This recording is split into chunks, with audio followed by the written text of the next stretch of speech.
For clients who think exposure is worth anything, who's the artist of Washington's portrait on the $1 bill? Quick, anybody? That artwork has had more exposure than you'll ever provide, but it hasn't made the artist well known. Just give me the dollar. What the heck is poopin' H2Os and roller bros alike? Welcome back to r/choosingbeggars, one of my favorite subreddits, and it's definitely the season for it. Let's just jump into these cringy posts because they are fantastic this week. I'm interested in applying. I appreciate the interest, but I'm looking for someone with a CNA or an MA only. Sorry. This hospital might be hiring for other positions that don't require that certification, but unfortunately, I am not. Wow, as a fellow mother, you'd think you'd help someone out. Excuse me? I'm not hiring personal help. This hospital makes the rules for who is qualified for these positions. I just interview and hire based on those qualifications. But I really need a job. I have 7 kids. I think that's enough qualification, don't you think? Life experience isn't a qualification for a position that requires a certain set of skills. Try retail or waitressing maybe, where you aren't required to specially have a background in that area to get a job. I don't want to work in waitressing. I get nauseous when I'm around too much food, and I don't want to work retail because I don't want to work every weekend or at night. That's for kids. Well, I'm not sure what to tell you, but I can't help you. Well, can you just vouch for me and say that I have a CNA?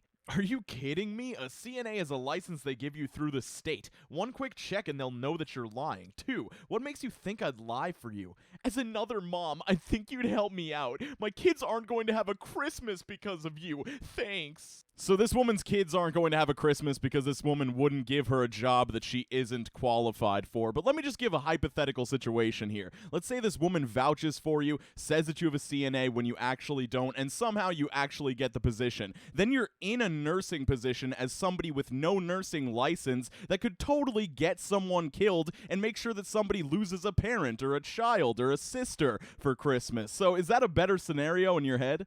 Also, you say that you have 7 kids and that should make you qualified for the position, but you say you can't even waitress because if you're around too much food, you get nauseous. How do you, make meals for your children? I guess maybe your husband could take care of all of that, but it's just not adding up. If you can't be around food because it makes you nauseous, how are you going to be around, open bodies and sick people? Would you take 50? No, price is firm. God said you could give it to me. God told you wrong. You are going to hell! Well, I'll call you from my Galaxy S7 when I get there. KK, you f***ing asshole, you rich bitch! You know what? You've swayed me with your logical response, and also, God just spoke to me. He corroborated your story. So if you really want this phone for free, you're gonna have to send me a donation of $150. Man, what a terrible example for all religious people. I mean, I'm sure other religious people would look down on this sort of thing, because God did not speak to you and say that you needed a Galaxy S7 for $50. Maybe he would say, you need to live within your means, my child, and actually buy a phone that is worth $50. Here we've got a fun little meta post. I don't usually do these, but this one was exceptional. These are the 5 stages of choosing beggar grief. Denial. 500? 35 should be plenty. Surely their love of the hobby is all the compensation they need. They should have no problem delivering this free item. Bargaining. Please, my child has cancer. I'll give you a shout out on my Instagram. This project will totally be huge someday. My friend does it cheaper, so you should too. I already promised one for Christmas. Depression. You're making my child cry. I thought people were better than this. You're ruining my Christmas. I wasn't even asking much. Anger.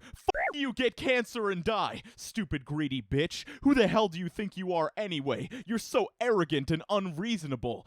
Acceptance. Whatever, your ex is terrible anyway. You missed out on the chance for so much exposure. Next. God, I don't have much to say about this other than it's perfect, and major shout out to you/MegaTankV2 for creating this post. Hi, can you make a character for me, please? Literally 2 minutes later. Hi? Hi, I'm a little bit backed up at the moment, but I'll probably be open for commissions later this week. I don't need anything big, just a color pick you can draw in 15 minutes. Please, thank you. Hi, sorry, like I said, I have other commissions that I need to finish first. I'll be happy to take a character commission later in the week, though. Is commission the one I pay you money? I guess I can wait, but could you just do a quick request? I have not much money, thank you. Are you there? Oh, sorry, I'm not in any position to do free art for people. Art is my job, and it also wouldn't be fair to my other customers. So you can't do either art today and you want to be paid too? That's not how this works. I'll give you $5 now if you do a picture for me today, or I'll find another artist. Hello? I guess that's a no then. Artists today are so greedy. All I wanted was a quick picture. Nobody just draws for fun out of their heart. I thought this fandom was welcome, but they're just greedy, I guess. See you later. Hi, I'm an artist, and I prioritize doing work for absolute strangers who want it for free over paying customers just because they're in the same fandom as me. That's what fandom is all about. Hello, I saw the listing about your antique blue vase. By the looks of it, it doesn't look like an antique. How am I supposed to be guaranteed such quality from a picture? Clearly, you need to get rid of it, and thank goodness Christmas is here, and so am I, to take this off your hands. Asking for $80 on something you can't guarantee is an antique makes you a thief. Take $15 for the vase. Bring it to my house. Please come between 12:30 and 4:30 on Monday through Thursday, otherwise anytime after 5. Wow, this is ridiculous. Every single statement in this message is in order. There are no questions here. There is no asking. There is just, you need to do this for me. I mean, at least they say please at the end. I will give them some credit for that. But I'll tell you exactly what I think is going on here. This person might not be sure that it's an antique, but they're hoping it is, so that they can pay $15 for it and then flip it for more money. I've seen this sort of thing happen a lot, and this is just not how you negotiate on that sort of thing. You can't be so forceful and aggressive like this. And I'll give you an example. I go to a lot of flea markets to buy video games and stuff, and if the person I'm buying from is not a video game seller and they can't test the video game for me, I will negotiate on the fact that I don't know if this game works or not, so can you give me a lower price, because I might get home, put this in my Xbox or whatever, and have it not actually be functional. Or the same thing for an antique. You're not sure if it's an antique or not. Can we negotiate on that? But when you're this aggressive, nobody wants to sell anything to you. And the best part of this story is they actually did end up selling the vase before they even got this message. So somebody was willing to pay $80 or something around there for the vase. Here's a little choosing beggar story for you guys. I had a friend who wanted to borrow expensive equipment repeatedly and demanded I explain myself when I said no. This happened 10 years ago, but still bothers me. When I was still at uni, I was pretty friendly with a guy. We weren't really close, more part of a very loose friend group. Still, he was nice enough, and when he asked me to borrow a video projector my dad owned for a special evening, I was glad to help. A year passes, and while we do still get along, I start to get a bit annoyed by his attitude. He always acted like he was doing me a favor by even talking to me, and had this tendency to have a bit of a snide undertone when he talked to me, as if I was always the butt of some joke. I tried not to let it bother me, because you can't always be on the same wavelength as everyone around you. And then he asked to borrow the projector again. Now, at this point, I should point out that at that time, it was an expensive piece of equipment that was very fragile. In other words, the exact type of device you don't want moving around if you don't have to. Plus, the lamps it used had a very limited lifespan and were also expensive to replace. And not only are those things difficult to reinstall, it really wasn't even supposed to be used for stuff like that, since my dad technically bought it for a professional organization he was part of, so it would be tax deductible. On top of all of that, I didn't care for the way he asked. Think, hey, we have one of those evenings again, so I want to borrow that projector again. No, it would be great if, or would you be willing to, or even a please. While he knew full well that the thing wasn't even mine, I had to go to my dad and ask him as a favor. So enough of this fair weather friend. I'm not bending the rules for him a second time. Still, I wanted to let him down as easy as I could, since it's always best to avoid harsh words if you can, and we still had friends in common. Phone call almost verbatim. Me. Sorry, I can't lend you the projector. What? Why? My dad doesn't want to. He bought it for an organization, so technically it's theirs and they have to be able to use it, so yeah. So how does that work? Well, I mean, it's your house, so how does that work? Do they, have keys to your house? And can they, just come into your house and just, take it?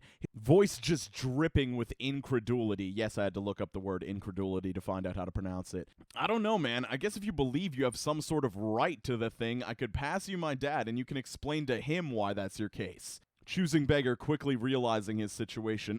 No, that's fine. So, thanks anyway, I guess. Even now, I can still hear him say, can they just, come into your house with this explain yourself punk tone in his voice while asking for a favor. Luckily, this is paired with the memory of suggesting he explain his entitlement to my dad.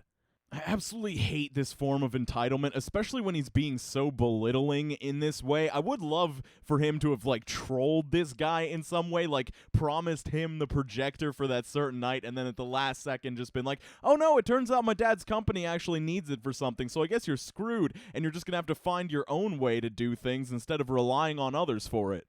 Hey, if you want to come check out some random stuff I've posted on my second channel, it's Q2. It's going to be linked down in the description. My favorite thing here is a diss track that I did on some 13-year-old that did a diss track on me. So if you're interested in that sort of thing, check it out. It's going to be linked in the description. I already said that. Also linked in the description is going to be my Twitter at QStarVideos and all of my Amazon affiliate links for my equipment. The cool thing about those things is if you click on the link and then do some Christmas shopping or something like that, I will also get credit for that. So consider doing all of those things, and also skate on to the best of your abilities. Make sure you're drinking more water, and I hope you have a fantastic day. I will see you very soon. Fantastic and day. Poop it on.